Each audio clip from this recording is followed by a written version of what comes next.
Hello, it's a pleasure to be back in the People's Republic of Southampton. I've already been kitted out with this. I've got to do a little plug for this now, so I'm going to do that now. Labour Grassroots. Check them out, they are great. I mean, I am, according to GQ, the 9th worst dressed man in Britain, below Chris Evans. So any help in the kind of sartorial department is always welcome, so thank you very much for that. It's a massive honour to be here. I'm a bit shattered because we had this massive team effort yesterday for the historic protest against Donald Trump. The biggest demonstration in Britain since the height of the Iraq War 15 years ago. And for me, and I think I probably will die laughing about this, a bigger crowd protested against him in Britain than turned up to his own inauguration in the United States.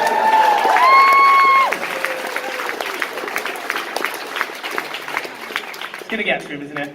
And what, just in terms of that demonstration, I just want to, because it'll link together, I think, with what I'm going to talk about. It was the antithesis of what Donald Trump represents. The march was led by women, particularly women of colour, and we centred voices of people who are most attacked and demonised by Donald Trump and by the movement that he represents. Refugees, migrants, Muslims. And this is why it's so important why we demonstrated. Because you got all of this whataboutery, as it's called, where what about these demonstrations against Erdogan? Why didn't you demonstrate against the Saudis? I've literally demonstrated against both. The people who come up with that normally are nowhere to be seen at those sorts of demonstrations. But Donald Trump, by virtue of being the most powerful man on earth, the beliefs and actions he takes have the greatest impact and damage on us all. Countless US presidents have unleashed horror in the world, from Vietnam to Iraq to Libya. What makes Donald Trump so particularly dangerous is he is the international figurehead of the attempt to scapegoat migrants and Muslims and refugees for all of the injustices caused by those at the top of society.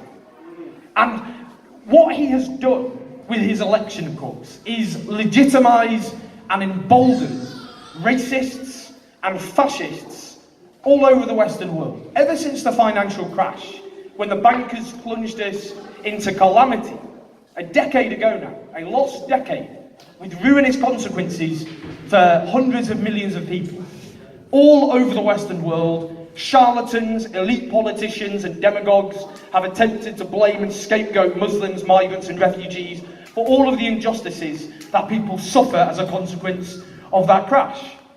In Austria, the far right are in government. In Italy, the racist right are also in government. In Germany, the far right are on the brink of becoming the main opposition party. In France last year, the far right got their best ever result in a presidential election since the fall of Adolf Hitler and the liberation of France from fascism. In Sweden, the Swedish Democrats, born from white supremacy, are getting their best results in the polls that they've ever got.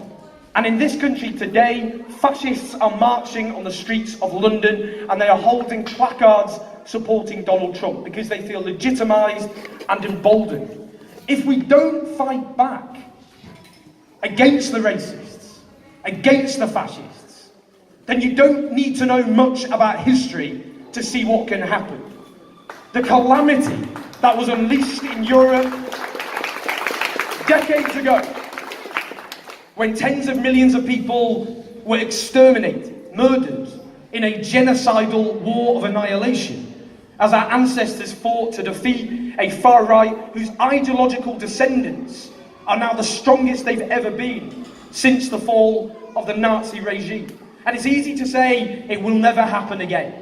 And that complacency is the road to disaster for all of us. So that's why it's so important. We can't be complacent.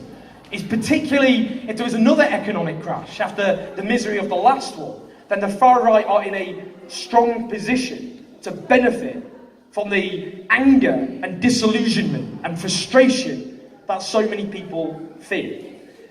Now, that's what I want to talk about, this politics of hope, if you like. Because there is a struggle going on. There is a struggle going on between that politics of hope and the politics of fear. And we've seen that, the Donald Trumps and the far right all over Europe. But we also saw, for example, Bernie Sanders in the United States, the most unlikely of kind of socialist leaders in the United States of America in 2016, and he was the most successful socialist in American history. It's astonishing. And this septuagenarian Jewish self-described socialist from Vermont became the hero particularly of younger people. 80 to 85% of younger people voted for him in many of those primaries because they were inspired by a message which didn't say blame the Muslims, blame the migrants, blame the refugees, but instead said let's hold those responsible for the crash, the bankers and the tax dodgers and the multinational corporations and those who pay poverty wages and the politicians who devastate public services and make the majority pay for a crisis they had absolutely nothing to do with whatsoever. And that inspired people. And in a moment like this, when people are angry and frustrated, people don't want a rotten system to be tinkered with. They don't want technocrats and politics to be between management consultants almost, as politics has been for so long, for a while in this country and in so much of the West. They want radical, decisive change. They want a radical break from a rotten, broken social order that delivers only for the elite and not for the majority.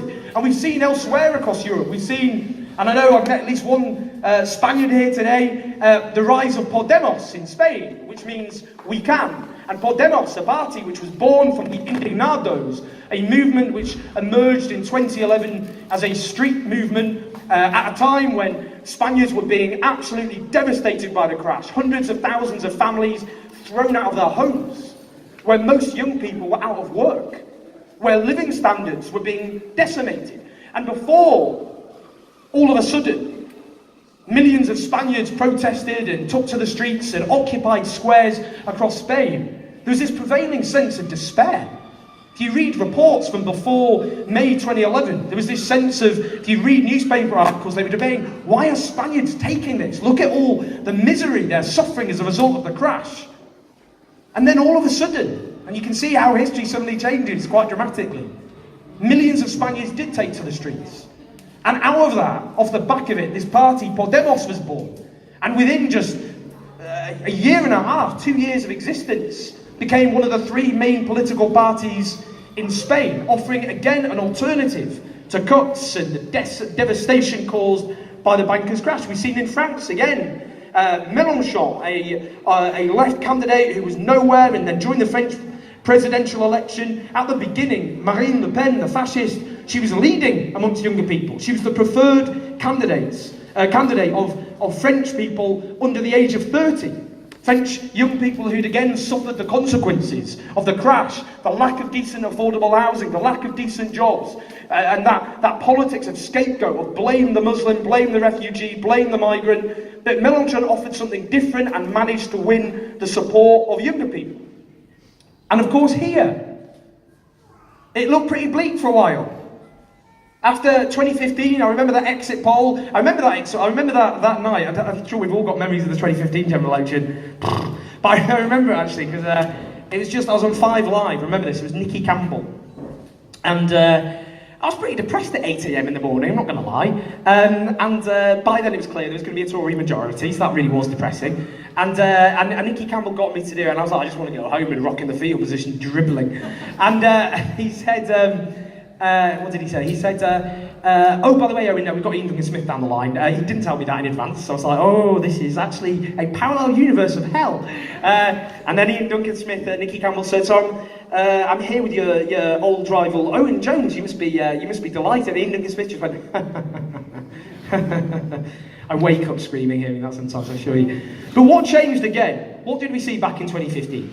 All across the Western world, Labour's sister parties are facing electoral extermination. In Italy, the centre-left party got devastated at the last election.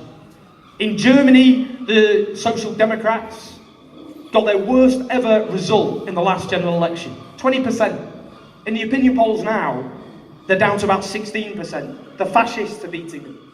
In France, they got 6% in in the presidential election. In the Netherlands, they went from the second biggest party to getting 6%. All over Europe, Western Europe, our sister parties are facing oblivion. And why is that?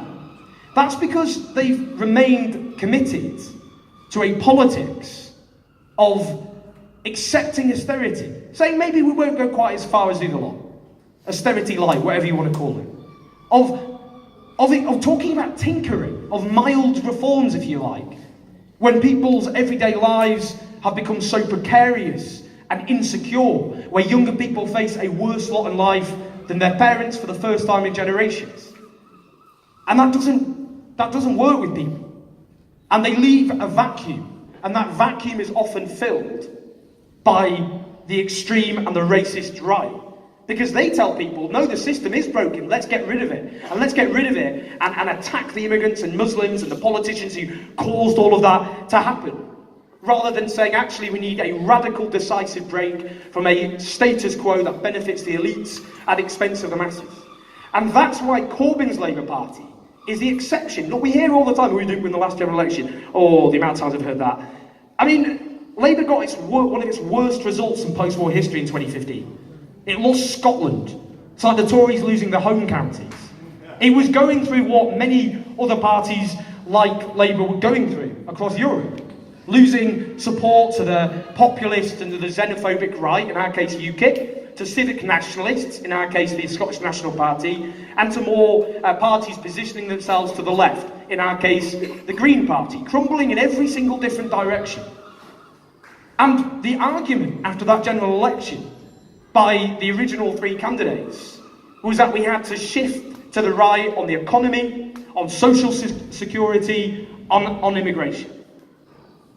Now we know where that would have led because we can look across the continent. But what Corbyn's Labour Party said instead was that the old social order is broken. It can't just be tinkered with. It has to be replaced. And that's what we offered during that general election. That manifesto ended a consensus that has run this country now for over a generation. And it was always predicated on this sense of there is no alternative. Because nobody ever bought into it. Not really. People never really thought privatising public services and utilities and rail and energy and water was a good thing. No one thought it was a good idea really to deregulate the banks. No one thought it was a good idea to saddle young people with debt for daring to dream to a university education. But they felt resigned to it. That injustice becomes like the weather. That you can complain about it, but there's nothing you can do about it. That you grit your teeth and you take the blows. But what the politics of hope represented by Corbyn's Labour Party did was shatter that sense of resignation. And hammer home this idea that injustice is temporary and transient. And as it is created consciously by human beings, it can be ended consciously by human beings. And if we think about this broken social order, let's just think about what we've done through. The longest squeeze in wages since the 1750s, according to the Institute of Fiscal Studies, those well-known trots. Whether it be, and the worst fall in wages of any industrialised country other than Greece. Whilst at the same time, the wealth of the top 1,000 people has more than doubled. Where young people have been saddled with debt, as I've said, for daring to dream for a university education we all benefit from collectively. Where the educational maintenance allowance, a tiny amount of money to support young people, aspirational young people who wanted to stay on in education, it was like slamming the door in the face by a coalition of multi-millionaires in the faces of working class young people. The decimation of youth services all across the country. The lack of secure jobs, where you get young people getting text messages at 6 o'clock in the morning telling them they've got any work that day. It's like a return to a supposedly bygone era when dock workers used to march to the yard, they'd stick their hands up hoping to get work, often to go home disappointed. No pensions, no paid sick leave, no paid, forget about paid maternity or paternity leave for those in this gig economy of Deliveroo and the rest. Where there's no decent affordable housing for an entire generation. Whereas home ownership collapses. The old council housing that was flogged off, snapped up by buy-to-let landlords, often charging twice the rent of what would have been a social rent once upon a time. Where, if you're a plastic northerner like myself, who lives in London, I cycle around and you see these luxury flats and all the windows are dark because nobody lives there. Whilst 1 in 4 young people in one of the richest cities that has ever existed on the face of the planet live in overcrowded homes. And we know what overcrowding does to people when they grow up. It damages their health. They're more likely to have everything from asthma to depression. It damages their educational prospects. Often they have nowhere to study and do their homework. Destroying not just their potential, but with it the potential of a country that depends on those younger people. I could go on. And this is a society in which we live, where it is one rule for those at the top and it's one rule for everybody else. The banks bailed out after they crashed the economy. They became the most lavish benefit claiming in Britain, but with 2 key differences. The amount they got, hundreds of billions. Second though, the critical difference, no strings attached.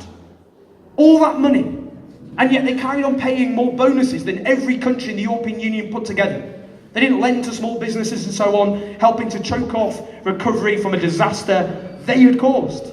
Compare and contrast to other benefit claimants who also, their state support, not hundreds of billions worth of state support, pathetic derisory amounts. Their support, ever since that crash, caused by those bailed out bankers, has become ever more conditional or simply stripped away altogether. I'll give you an example. A 60-year-old man, Stephen Taylor, Manchester, army veteran. He's unemployed. If you're unemployed at the age of 60, it's really rough. It's hard. But he was trying to get work. And as he was trying to get work, he volunteered for the Royal Legion, selling poppies in a local supermarket. He applied for work there.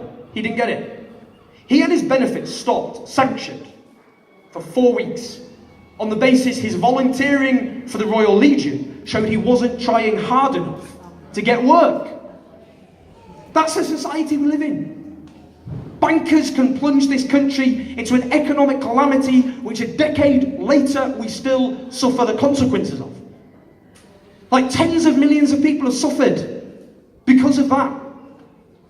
And yet, they're bailed out. They walk away whistling with their money as benefit claimants and immigrants and Muslims and refugees are scapegoated for all of the injustices they caused as a consequence. While 60-year-old army veterans have their state support stripped away for volunteering for a charity. Do you know what that is? That's socialism for the rich and it's capitalism for everybody else. Sink or swim. That's what that is. But I also think the most striking example of this rotten and broken social order, which has lost any right to exist in this country. I'll give you the most striking example. Last year, over a year ago now, in the richest borough, in the richest city of one of the richest countries that has ever existed, dozens of working class people burned to death.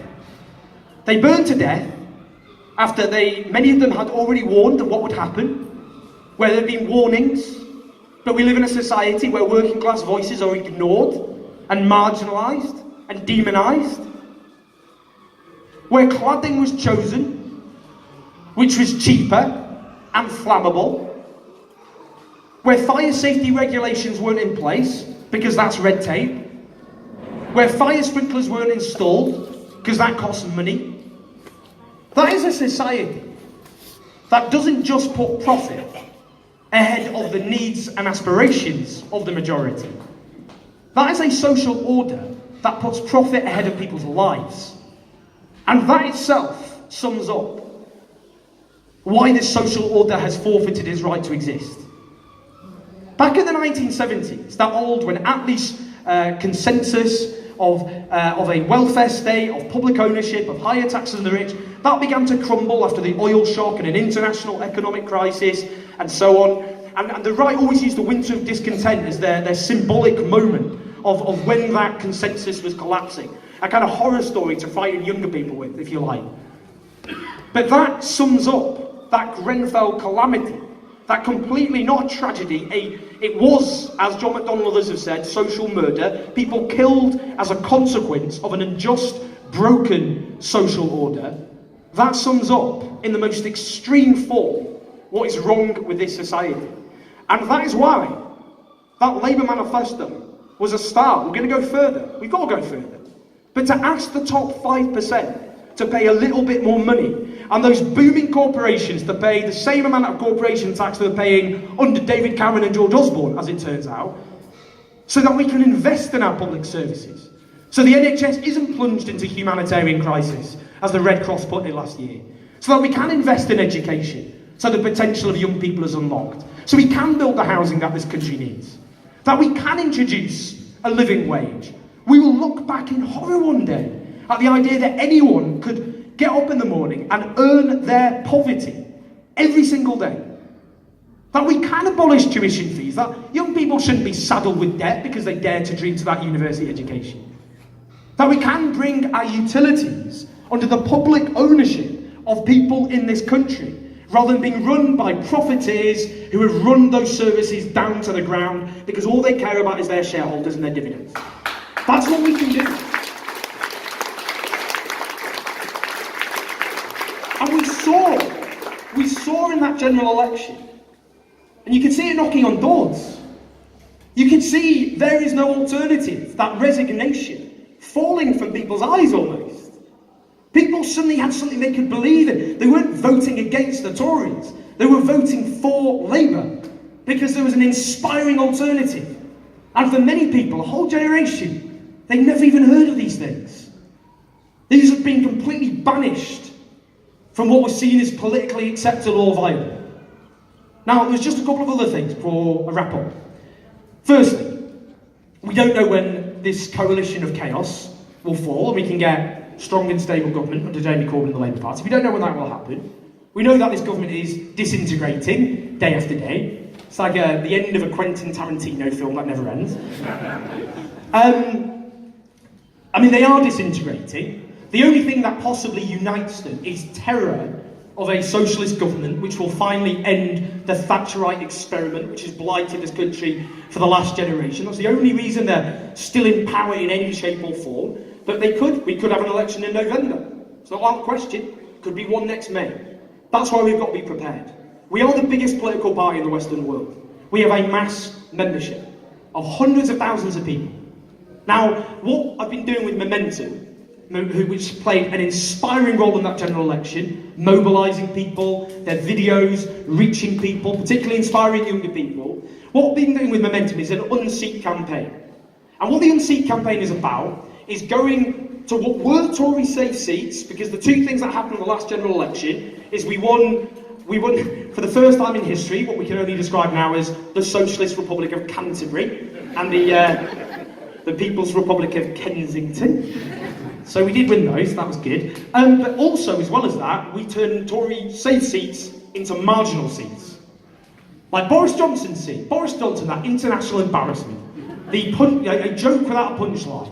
And he actually isn't funny. If you just think about what he's been sacked twice for lying.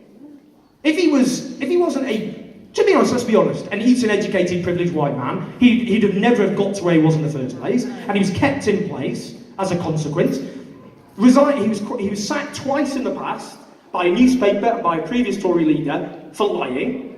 He called black people pickaninnies with watermelon smiles. He said if he described gay people in terms I actually can't repeat because it's too offensive, but he did once say, for example, if we have equal marriage, then why not have two men marrying a dog? He joked about the dead bodies of Libyans to turn Libya into a tourist resort when they're cleared away.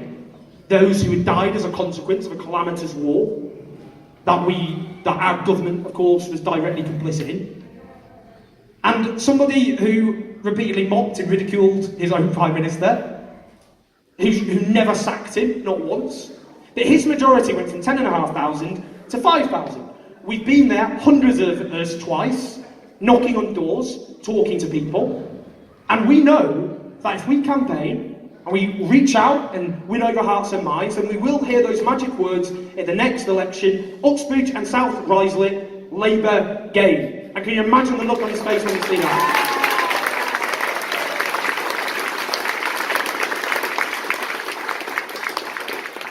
Ian Duncan Smith. It's like panto, this. Now, Ian Duncan Smith, a man who was hammered disabled people, forced them to pay for a crisis they had nothing to do with, go through degrading work capability assessments, had their benefits stripped away. He was hammered low-paid people in a country where, as I said, most people in poverty are in work in Britain. His own constituency has some of the highest levels of in-work poverty of any constituency in the country. His majority went from 8,500 to 2,500.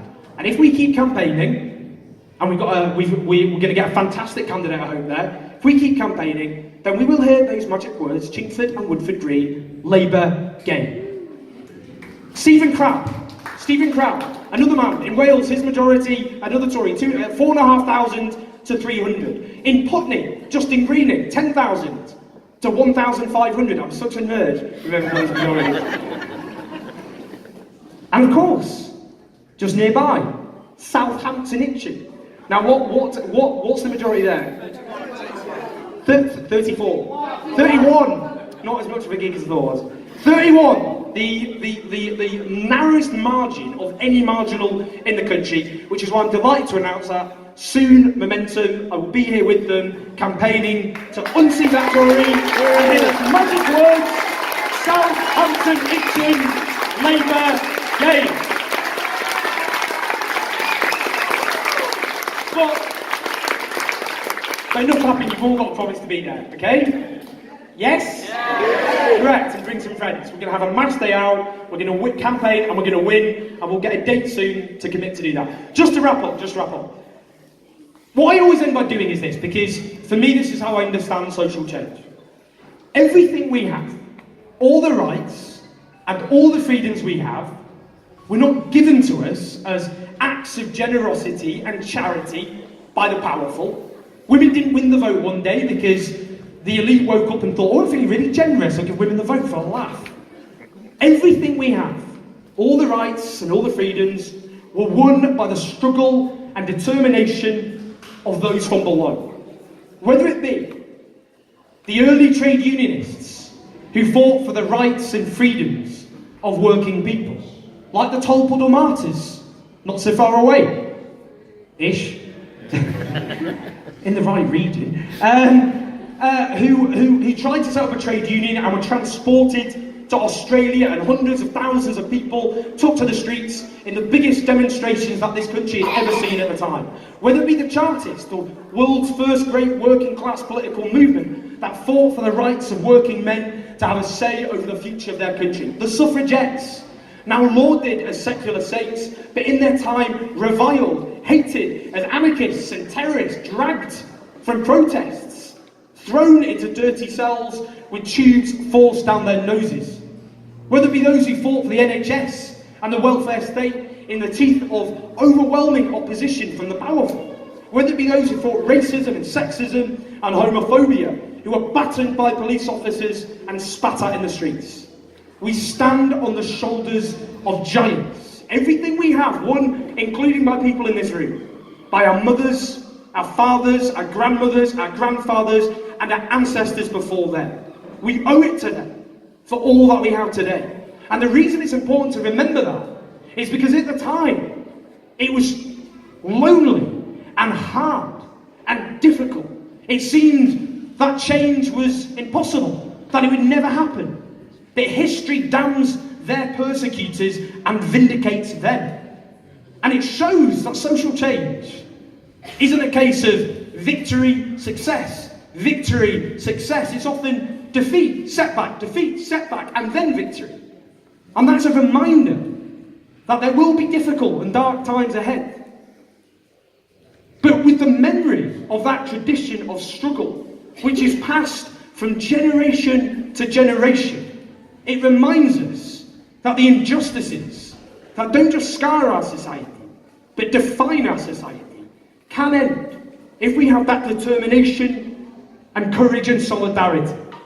So let's, in the coming months, as this government continues to disintegrate, let's remember that history and that tradition of struggle.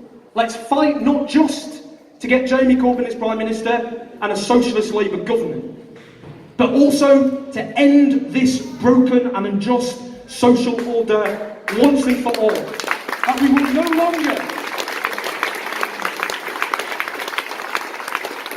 will no longer have a society rigged in favour of the bankers and the tax dodgers and the multinational corporation and the poverty-paying bosses, but a society run in the interests of the real wealth creators, working people, instead of those asset strippers and the rich who are booming and treat this country as a playground for them and their wealthy friends. We can do it. We've got that determination. We've got that resilience. We've got that inspiring alternative. So let's get out there, full of that courage, full of that determination. And when this government falls, we won't just get a new government. We'll build a new society. Dare I say it, a democratic, socialist society. Solidarity.